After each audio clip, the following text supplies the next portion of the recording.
할렐루야. 오늘도 주님을 기대합시다. 주님은 반드시 우리에게 좋은 것으로 채워주실 것이고요. 우리가 세상에서의 겪는 모든 환난과 근심 걱정들을 그저 우리에게 내버려 두지 아니하십니다. 끝까지 붙들고 포기하지 아니하시며 귀한 생명의 말씀으로 인도하십니다. 그런데 우리가 그 주님의 은혜를 헛되이 받는 것이 문제이고요.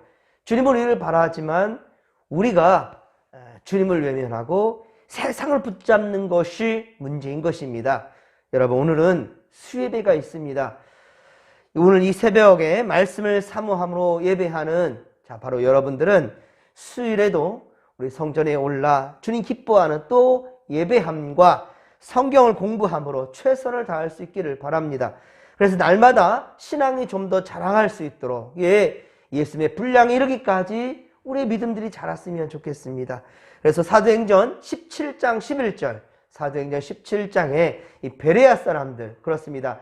베레아 사람들처럼 마음이 너그럽고 그리고 겸손함으로 간절함으로 주의 말씀을 받드는 그런 성도들 되기를 소망합니다.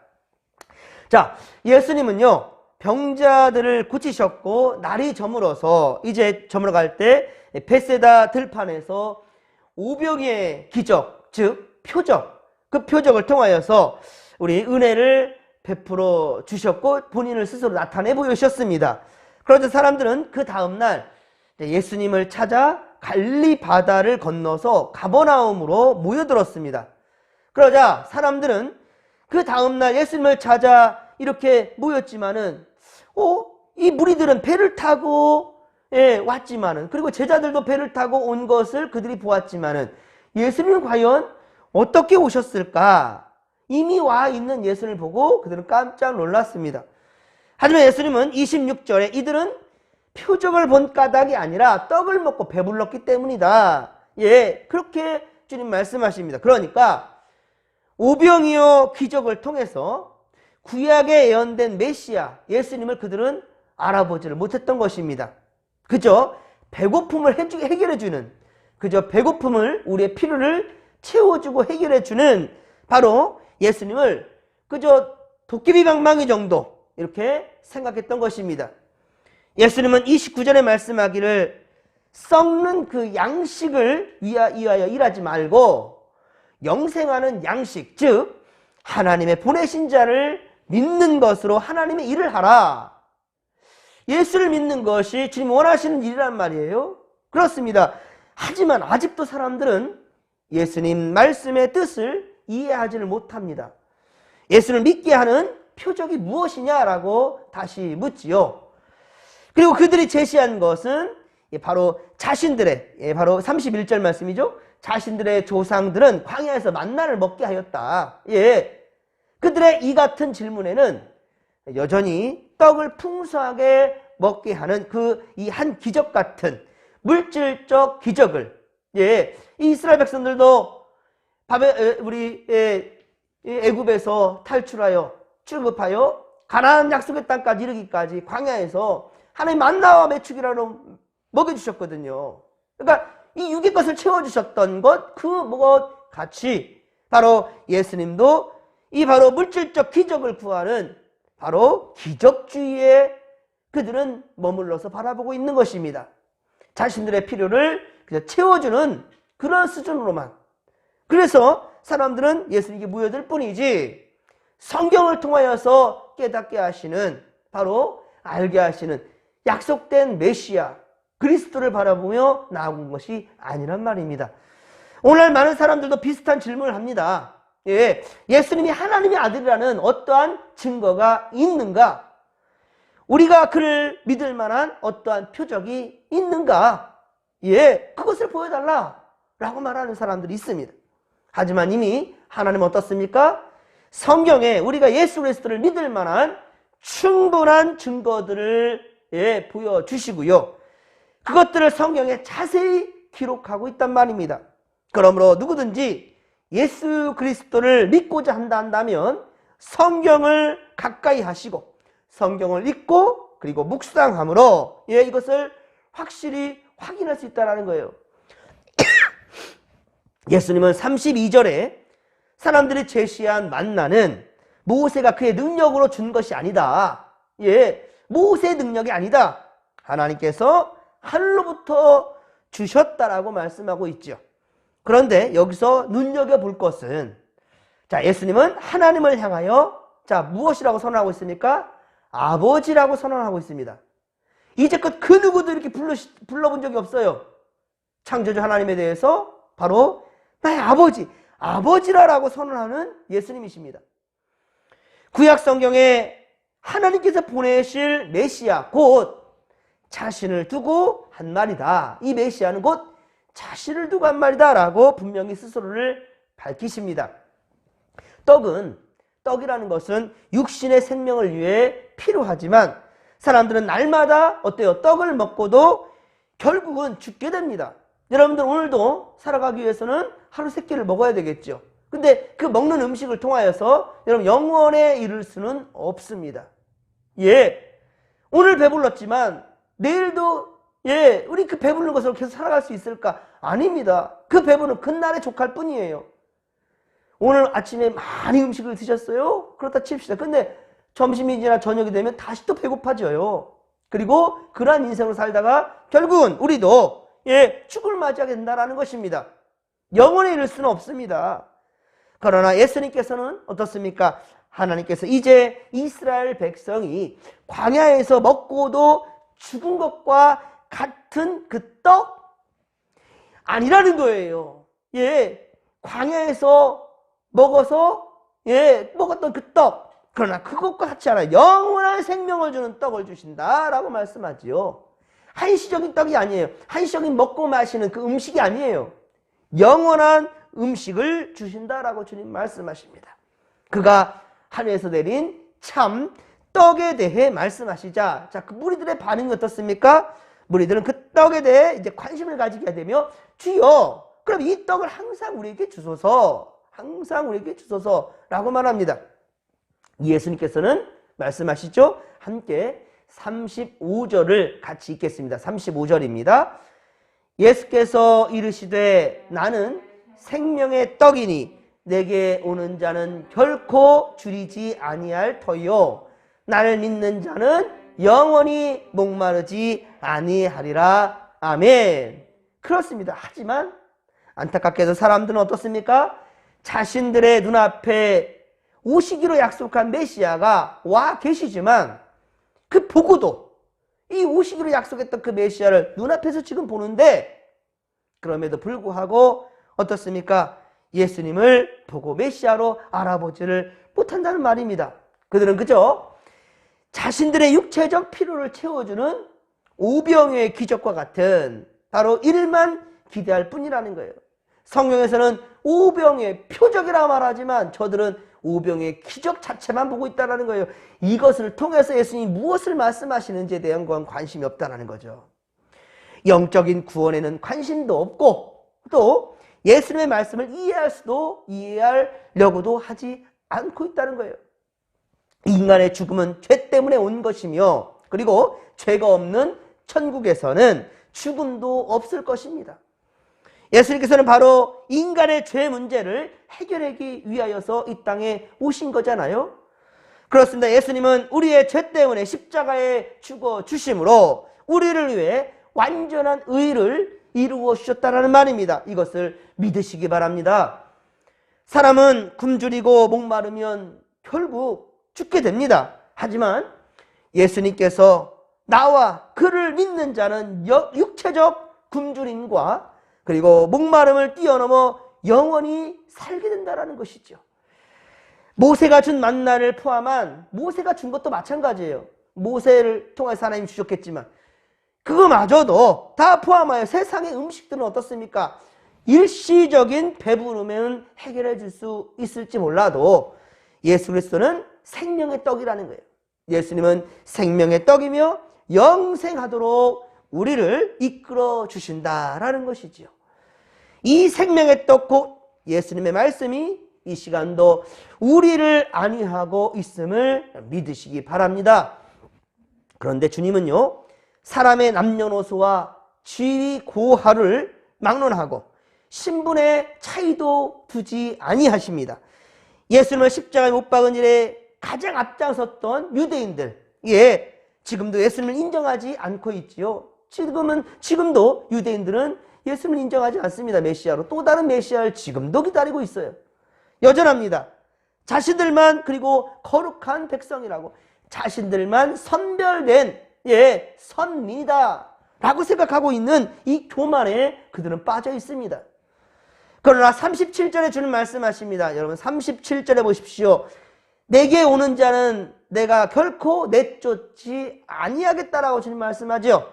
이것이 곧 예수님을 보내신 하나님 아버지 뜻이라는 말입니다. 그리고 그 뜻이란 39절과 40절, 39절과 40절에 있습니다. 또 함께 39절, 40절 이 두 절을 같이 읽겠습니다. 나를 보내신 이의 뜻은 내게 주신 자 중에 내가 하나도 잃어버리지 아니하고 마지막 날에 다시 살리는 이것이니라. 내 아버지의 뜻은 아들을 보고 믿는 자마다 영생을 얻는 이것이니 마지막 날에 내가 이를 다시 살리리라 하시니라. 아멘. 그렇습니다. 하나님은요, 세상을 이처럼 사랑해 주셔서 독생자 예수 그리스도를 죽기까지 내어 주셨습니다. 이 세상은 하나님의 창조 세계이며, 그리고 모든 생명은 하나님의 소유라는 사실을 믿으시기 바랍니다. 하나님은 단 한 영혼도 절대로 잃어버리지 아니하시고 다 찾기를 원하시고, 예, 멸망이 아니라 구원을 위하여서, 그래서 독생자 예수 그리스도도 십자가에 죽게 내어 주셨다는 겁니다. 여러분, 한 영혼도 잃어버리지 아니하고 다 찾기를 원하시는 아버지의 마음을 깨닫기를 바랍니다. 베드로후서 3장 9절, 베드로후서 3장 9절에도 말씀하지요. 주의 약속은 어떤 이들이 더디다고 생각하는 것 같이 더딘 것이 아니라 오직 주께서는 너희를 대하여 오래 참으사 아무도 멸망하지 아니하고 다 회개하기에 이르기를 원하시느니라. 아멘. 한 영혼도 잃어버리지 않고 다 찾기를 원하신다는 말이에요. 이게 바로 아버지 하나님의 마음입니다. 그런데 만일 끝까지 믿음을 지켰지만, 차대 우리가 마지막까지 믿음을 잘 지켰는데 그 전에 주님이 오시지 아니한다면, 이런 생각을 할 수 있어요. 여러분들이 오늘도 믿음을 잘 지켰는데, 그런데 우리가 이제 세월이 흘러서 이제 몸이 노쇠해졌는데, 그런데도 주님이 오실 기미가 보이지 않네요. 어떻게 합니까? 어쩌면 좋겠습니까? 괜찮습니다. 39절과 40절에 보듯이 마지막 날이란 바로 예수님이 재림하실 때이고요. 그리고 이 날에 죽은 자가 있다 할지라도, 그동안 믿음을 지켰다가 그래서 죽음을 맞이한다 할지라도 어떻습니까? 분명히 다시 살리신다라고 주님 말씀하신다는 말이에요. 앞서 요한복음 5장 29절에서도 말씀하셨듯이 모든 죽는 자들은 마지막 날에 다 부활하게 된다는 거예요. 예, 마지막 날에는 다 부활하게 된다는 거예요. 그러나 분명한 것은 무엇이었습니까? 믿음 안에 죽은 자들은 바로 생명의 부활로 나오겠지만은, 그러나 믿음 없이 죽은 자들은 어떤 부활? 심판의 부활로 나오게 된다라는 것입니다. 목적지가 달라요. 예. 주 앞에 상급을 받는 자와 버림을 받는 자가 있다는 말입니다. 주님 앞에 주님 앞에 선이라는 건 무엇인가? 바로 믿음을 얘기하는 거예요. 믿음. 너가 믿음을 지켰느냐? 네가 믿음을 버렸느냐? 예. 버리죠도 아니에요. 세상 모든 사람들은 우상숭배를 하고 있다는 말이에요. 지금도 우상숭배하는 사람들 얼마나 많은지 몰라요. 예. 단순히 금부처, 돌부처 앞에서 절하고 경배하는 그것만 말하는 게 아닙니다. 때로 우리가 가지고 있는 이 소유가 하나님의 소유권이라는 것을 잊어버리고 살아요. 예. 그리고 물질을 위해서 살아가는 사람들, 이게 바로 물질 만능주의고, 이게 바로 만문 사상입니다. 여러분, 하나님 주신 것에 감사하시고, 하나님 주신 여러분 생명, 물질, 예, 시간, 모든 것들을 통하여서 하나님을 영화롭게 해드릴 수 있기를 주님의 명간절에 축원합니다. 생명 살리는 역사 위에 크게 쓰임받기를 주님의 명간절에 축원합니다. 사랑하는 성도 여러분, 오늘 이 하루도 여러분 믿음의 삶으로 살아가십시다. 특별히 오늘은 수요예배가 진목교회 본당에서 있는 거 아시지요? 나는 원래 수요예배 안 드려. 이런 성도들 없었으면 좋겠어요. 가능한, 내가 지금 목숨이 붙어있는 한, 내가 할 수 있는 한 최선을 다해서 성전에서 예배하기를 즐겨했으면 좋겠습니다. 아까 사도행전 17장에 말씀하였던 베레아 사람처럼 날마다 말씀을 상고할 줄 아는 그런 성도를 되어야 된다는 겁니다. 함께 성경을 공부하며 이 이스라엘 역사를 통해서 말씀하시는 바로 하나님의 뜻을 깨달아갈 수 있기를, 바로 이스라엘 백성들을 통해서 하나님께서 말씀하시고 그것이 바로 우리에게 표적이 될 수 있기를 간절히 빌고 소망합니다. 생명의 떡 하나님의 말씀을 항상 사모하며 주야로 묵상하며 또 복된 자들이 주님 주시는 은혜를 마음껏 누리고 살아가는 주의 성도들 되기를 주님 간절히 축원합니다. 내일은 이제 9월 월삭입니다. 내일은 성전에서 또 함께 말씀과 기도로 한 달을 준비하고 그렇게 맞이할 수 있기를 바랍니다. 모든 성도들 나는 열애라고 생각하지 마시고 최선을 다해 숨을 쉬는 그 순간 주님 예비하신 그것으로 향할 수 있기를 바랍니다. 다니엘은 예루살렘이 보이지도 않는 곳에서도 항상 예루살렘을 향하여서 기도했잖아요. 그의 기도는 헛된 기도가 아니었습니다. 결국은 바벨론 포로로 붙잡혀갔던 모든 자들이 바로 하나님의 역사하신 가운데 예루살렘으로 다시금 돌아오게 만들었던 것. 본인은 못 따라왔지만 본인의 바로 후손들이 주님의 은혜를 기억하고 주의 성전을 다시금 세운 그것처럼 여러분 우리의 기도는 절대로 헛되지 않을 것이고요. 우리의 믿음이 다음 세대에게 귀한 귀감이 되고 또 가르침을 줄 수 있게 되기를 주님과 같이 축원합니다. 구원의 통로들이 바로 여러분들이 되기를 소망합니다. 여러분들을 통하여서 아직도 예수를 알지 못한 자들이 바로 주님께로 나아갈 수 있게 되기를 오늘도 바로 그런 날 되기를 간절히 빌고 소망합니다. 자, 이 믿음 가지고 주여 삼창 부르며 기도하며 나갑니다. 주여 주여 주여 살아계신 하나님 아버지 고맙고 감사를 드립니다. 주여 세상은 주님을 알지 못합니다. 그래서 주님께서 아버지 이 세상을 창조하셨고 이 세상을 구원하기 위해서 독생자 예수 그리스도를 보내주셔서 우리 아버지 죽을 수밖에 없는 영혼들을 살려내셨는데 그럼에도 세상은 하나님 아버지 영원한 것이 아니라 일시적인 것에 관심을 갖고 죽어갈 양식들만 바라보며 붙들고 있나이다.